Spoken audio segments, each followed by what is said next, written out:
Hi, LaToya, how are you? I'm good. How are you?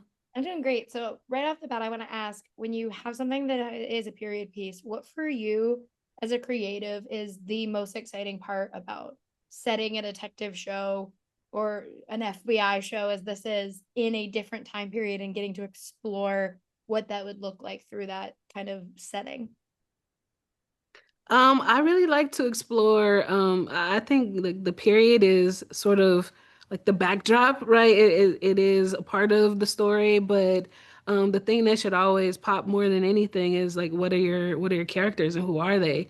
And with Jim, we have such a great criminal guy, as our lead. He's like that ne'er-do-well, the charming bad guy, who's also kind of good that you love. And he is, on this crazy collision course with this young, tough, won't take no for an answer, FBI agent who has her own secret mission. And so I think really creating the characters, and giving and boxing them into the time, is a way to sort of make their character shine.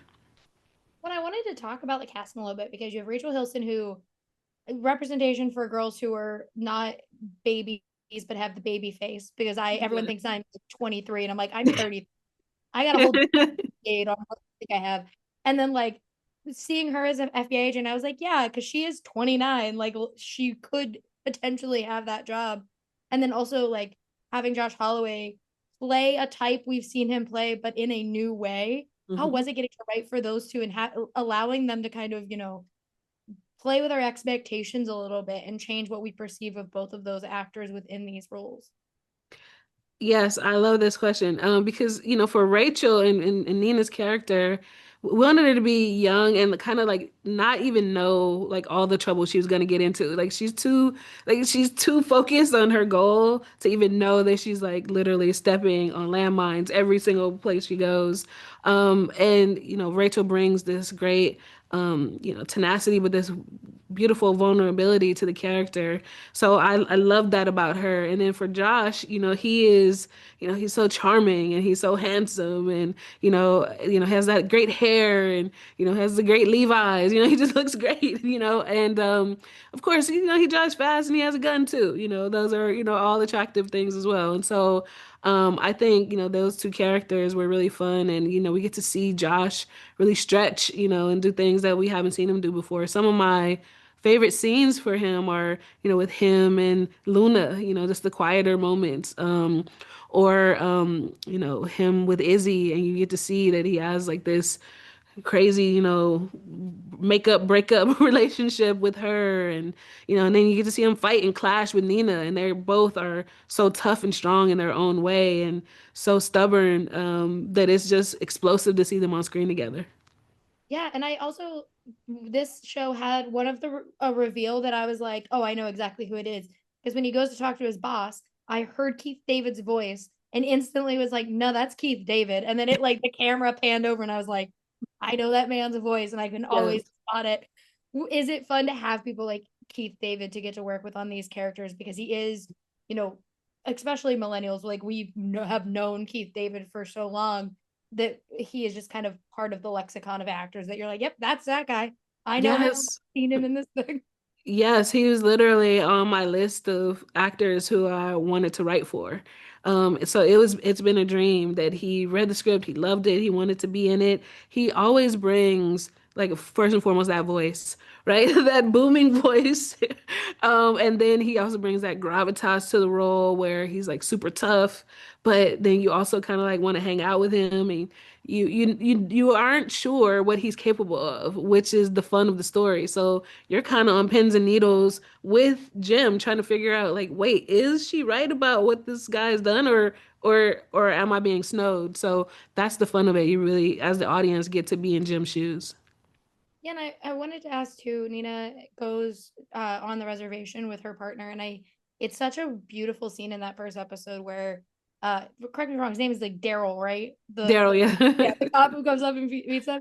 But I love that like Daryl at first you're like, oh, this guy like has messed up his relationship with his people, like all this stuff. And it's then we learn like the actual truth of what's going on. And it's so many layers to that scene in particular and that dynamic. When you are writing something like that, how important is it for you to not over explain those dynamics to an audience, but make it very clear that there's more to a story that we have to like think about for ourselves? Yeah, I think I love this question. It was really about giving Awan, and Sivak is beautiful in this in that scene, Mhm. giving him his moment to shine. Like, you know, we all have we like read about, you know, the history of, you know, the FBI and you know, how they've interacted with communities of color.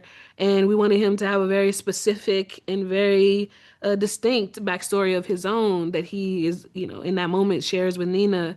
And so we didn't want it to traffic in cliches. We talked a lot, you know, with the CVOC. We had a consultant, you know, that we talked to about that, a Native American consultant to make sure that we weren't, you know, unknowingly, you know, writing something that we shouldn't. And so we welcomed all those conversations, and we wanted Awan to really have a real good personal reason why he chose this job in spite of the fact that all those other things that had happened. The same with Nina. Yeah, and I wanted to ask you, especially it happens in the pilot episode, so I feel like I can talk about it. You mix mediums in a way that's very fun, especially with like the Roadrunner cartoon and Yeah. the show. Um, is that something that you like to do in your own work, or did it just kind of happen that you were like, yeah, well, he's watching this show, like he can have it, why not like make it the Roadrunner? No, it's because I love to mix mediums. I write comic books as well. So, you know, in my graphic novels I sort of like think very visually. And when we were wanted to figure out a way to show Jim's anxiety about yet another crazy person that's after him, we thought about wouldn't it be great since, you know, we're the show is part of Warner Brothers, if we could pay homage to Chuck Jones and that beautiful, you know, animation style. And thankfully we got the okay. So that was a great way to show Jim like freaking out that yet one other person is trying to kill him. One, two, it leads into my next question of like the comedy in this show, because I feel like we tend to either make very, very serious FBI detective stories or ones like this that are like a little bit more comedic.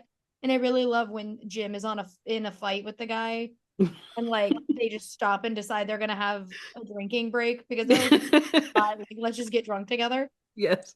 You're writing comedy into a show that does have more serious moments and more serious themes, is there a trick to making sure like you know exactly when the show needs that comedy, or is it kind of just a process of you feeling out when the show needs a levity break? I think it's a combination of both, but I think both JJ and I, we find the most absurd things funny. So, so like sometimes like to cope with the darkness, like you have to laugh. And so I find like I've been at funerals and it's not funny that someone died, but something happens and you have to laugh. You're like, oh my God, I'm grateful I'm alive, right? And so in those moments, you know, where Jim, you know, is fighting the guy. He's fighting Enrique the Blade, and he's like, you know what? We're kind of tired. Let's have a drink. Let's talk it out before we finish killing each other. It's just so absurd and so funny that we hadn't seen it before. So it's just those are the types of moments that we looked for throughout the series. Yeah, that fight was so funny. I was like, well, good thing he zipped up his pants fast enough because I was like, this dude just like dick out. Like, what is going on in this scene right now? Exactly. Like, I loved it. I think the show is so fun. And I can't wait for everyone else to get to see it. So thank you so much for talking with me today. Thank you so much. This was great. Thanks. Have a great one. Bye, you too.